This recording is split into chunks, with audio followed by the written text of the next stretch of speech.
So now we're going to speak about how we learn from a cognitive science point of view. There is no end to education. It is not that you read a book, pass an examination, and finish with education. The whole of life, from the moment you're born to the moment you die, is a process of learning.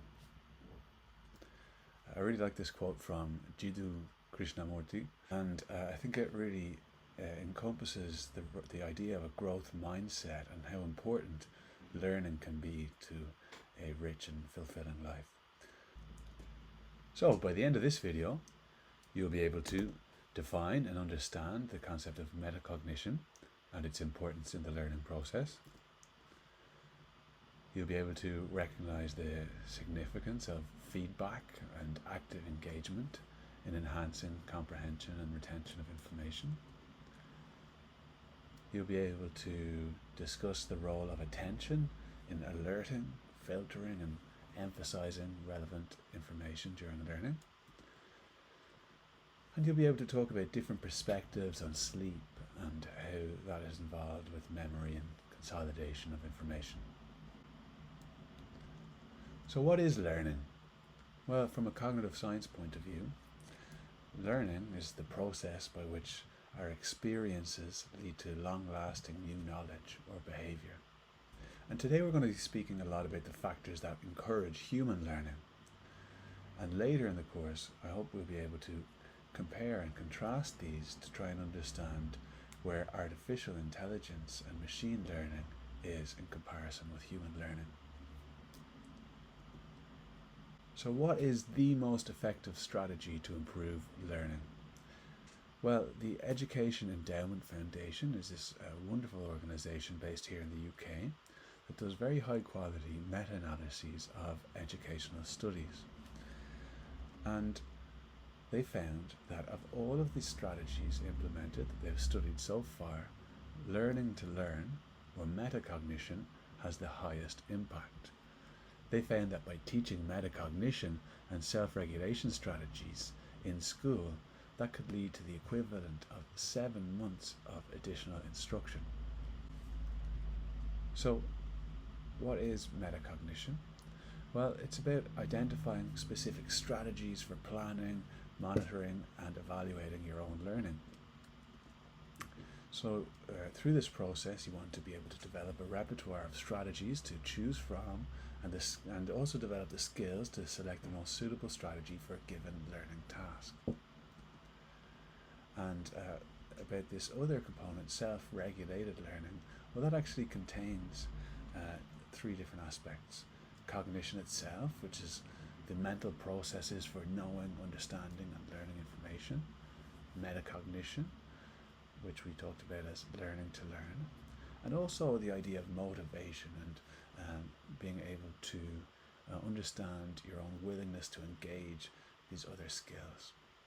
So learning to learn is a new topic in AI and machine learning, but I'm hoping you'll also find it useful to learn a little bit about how effective learning happens, and you might be able to use this in your own studies. Another of the most effective ways to accelerate learning is through feedback. So there's a lot of evidence now that learning is faster in students when we receive quick and detailed error feedback. And this detailed error feedback really seems to have parallels with the concept in machine learning of supervised learning. One way to make the most of this learning from feedback is to regularly test your knowledge in a low stakes environment. One way to do this that is very effective is a practice known as retrieval practice. This can be, for example, the use of flashcards to regularly test your memory and understanding of concepts.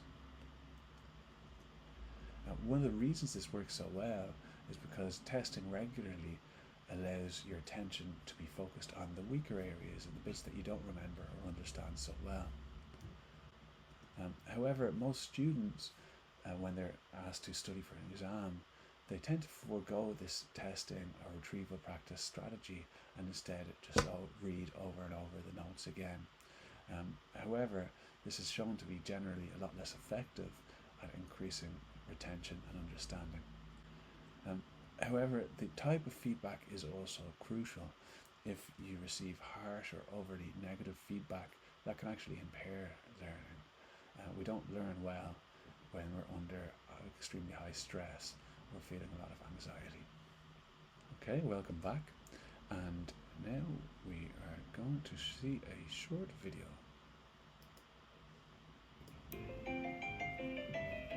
Clearly, somebody in this room murdered Lord Smythe, who, at precisely 3:34 this afternoon, was brutally bludgeoned to death with a blunt instrument. I want each of you to tell me your whereabouts at precisely the time that this dastardly deed took place. I was polishing the brass in the master bedroom. I was buttering his lordship's scones below stairs, sir. I was planting my petunias in the potting shed. Constable, arrest Lady Smythe. But how did you know? Madam, as any horticulturist will tell you, one does not plant petunias until May is out. Take all. It's just a matter of observation. The real question is, how observant were you?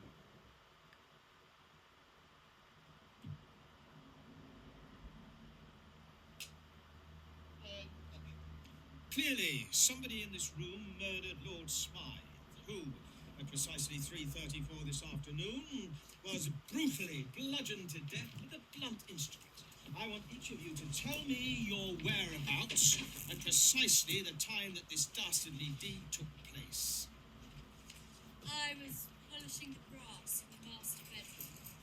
I was buttering his lordship's scones below stairs, sir. I was planting my petunias in the potting shed. Constable, arrest Lady Smythe. So this is really quite an amazing example of a phenomenon called inattentional blindness. This was an ad by Transport for London. I believe they were warning against the dangers of focusing on other things, perhaps your telephone while you were driving or cycling. But it's really based on some beautiful research by Daniel Simons and colleagues. So I suggest you go and check out some of their really fun examples too. And this really demonstrates how nicely attention can make us completely blind to things that were perfectly available to us in our sensory environment. But we really don't see what's going on unless we're focused. And if we don't see what's going on, we're not going to learn that information. So attention is the mechanism by which the brain selects and enhances relevant information while filtering out distractions.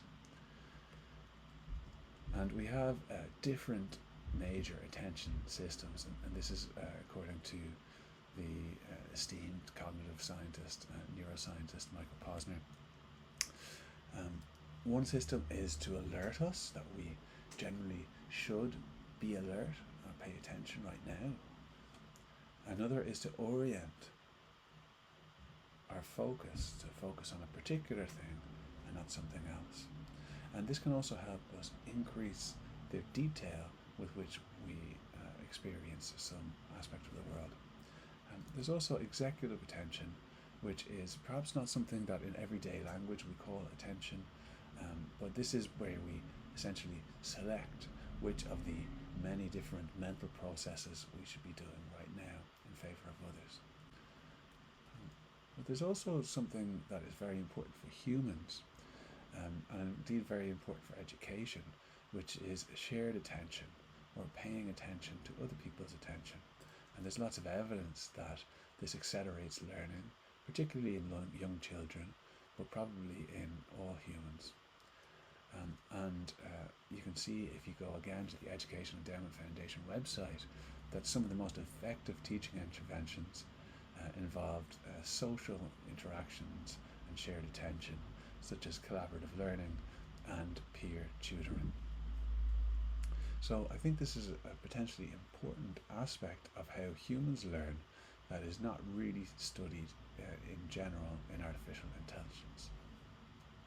Another extremely effective way to increase your learning and teach more effectively is through active engagement. And active engagement encompasses a whole lot of different techniques, but it's really to contrast with a kind of passive learning. passive learning is when, for example, you sit in a lecture and you listen, but you don't actually have to do anything. And in fact, it's in those kind of situations, it's very likely that your attention will drop at some point. So one aspect of active engagement is proposing and testing your own hypotheses when you're trying to learn something.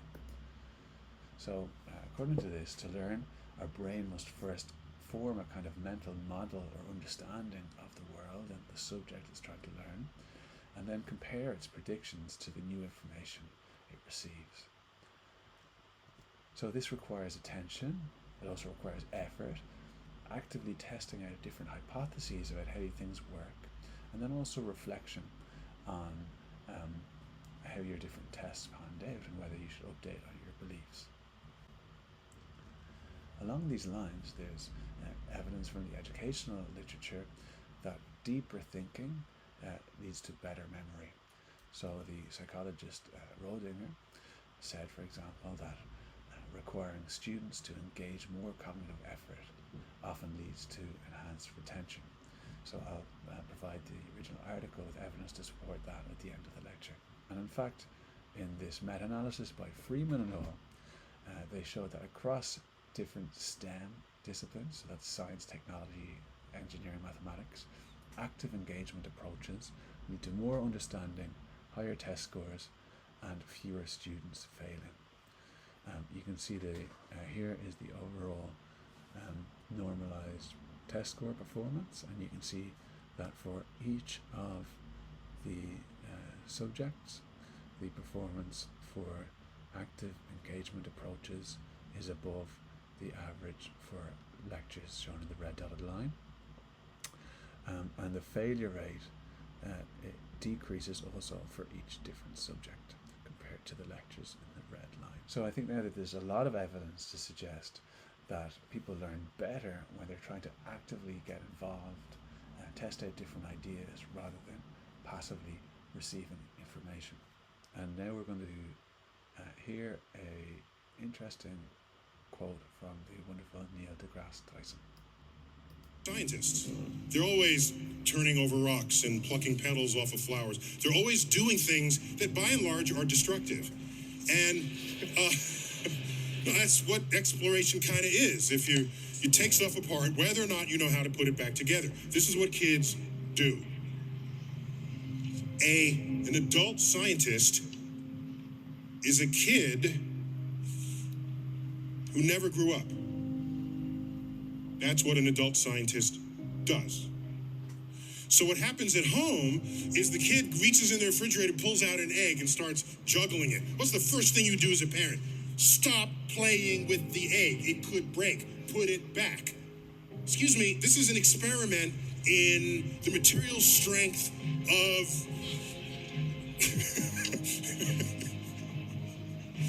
Let the kid find out that when it drops, it breaks. This is a physics experiment.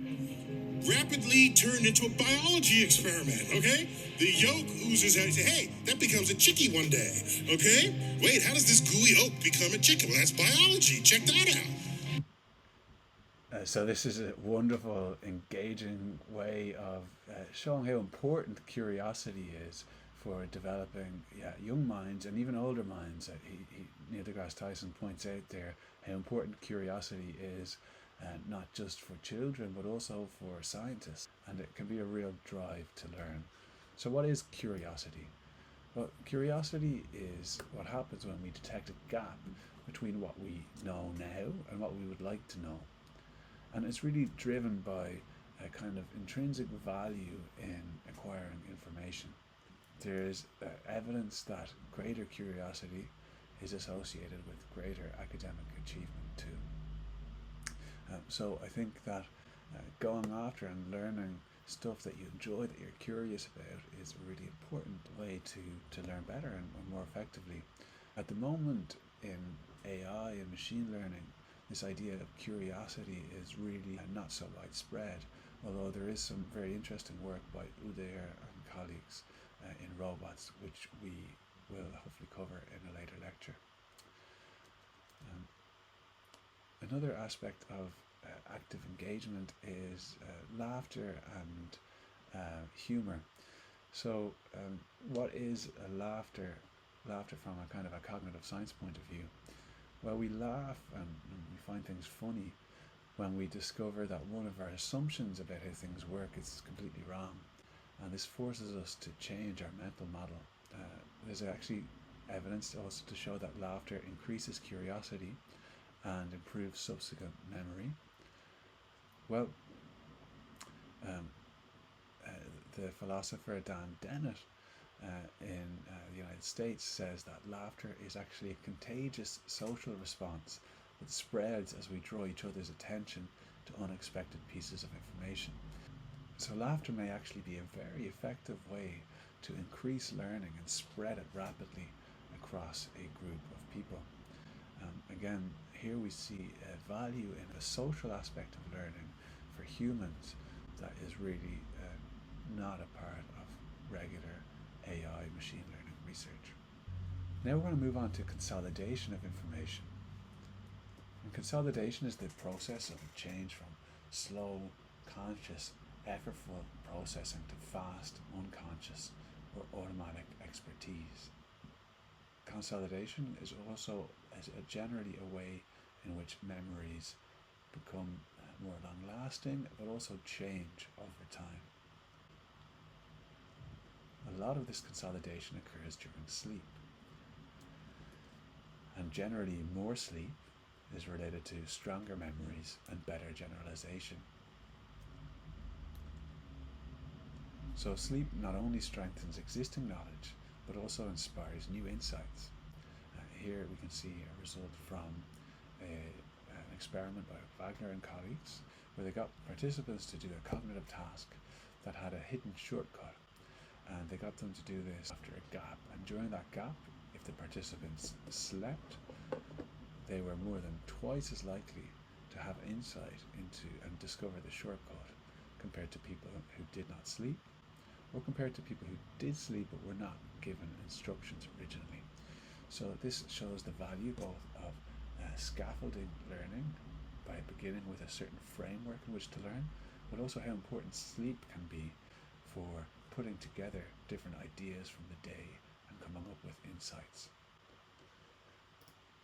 There's another interesting idea about sleep, which is that when we dream, things seem to occur much more rapidly than in real life.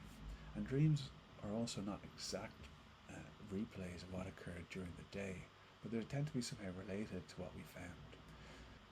Taking a AI machine learning point of view on this, it's possible that dreams could be a kind of a fabricated data that our brain makes up from putting together different aspects of its internal store, so that the brain can then use that training data to train more effectively, to act better during the real day. So, to recap this video, learning is the process by which experiences lead to long-lasting new knowledge or behavior. And some of the most effective ways to promote human learning include learning about learning, high quality and rapid feedback. You can do this yourself with retrieval practice and flashcards. Active engagement, which includes proposing and testing your own hypotheses as you learn. Being curious about what you learn and following that curiosity. Using humor, laughing, enjoying the material and sharing with others. Paying attention to what you want to learn, and generally learning socially with other people, teaching, discussing, listening, and so on. And sleeping well is a very important final ingredient for consolidating that information and perhaps generating insights. So, if you're still curious and want to learn more about any of the things we discussed today, here is a list of many different references.